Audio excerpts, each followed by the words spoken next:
Yagatai kesingi kerpang jong kisamla Bharat Scouts and Guide jong kejela la sedang haka Raja Puraskar Rally arja khatsau haga ba ulat kejela Dr. KK Paul ubadeiru upatran ula shim ya kebenta ko mukongsan haga ni kesingi ukongsan ula samlu ya Raja Puraskar Award shakin rupsan ngut ki guides supply ngut ki scout bat shaar ngut ki guide kapten haga ni kesingi lapen skamlu ya ba PBO Wajiri Chief Secretary Batmai kejela kum President Bharat Scouts and Guide Ringkat UPK Srivastava Principal Secretary Katnat Education ke Jilla kum Vice President hagan ni sengi la pensyongkon yak tek program na kijingshat jingrwai bat kiwei program penbernya shwagane layo ru ya ki kenten kentu kenpham bat ki ten phira naulat ke Jilla kum joru now Chief Secretary na lord kiwei pat.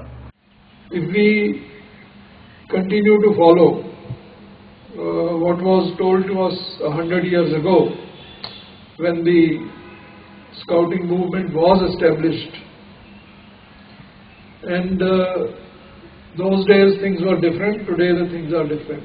So we have to live with the times, we have to come to the expectations of the society, and in order to perform our role, perform our duty, we have to make sure that people accept us very, very willingly and we are able to persuade them to whatever we are suggesting in a very positive manner.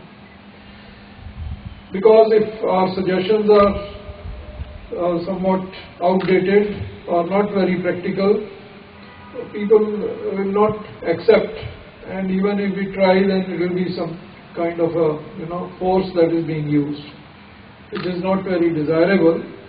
So the suggestions, whatever we do, we have to do for the good of the society. We have to move with the times.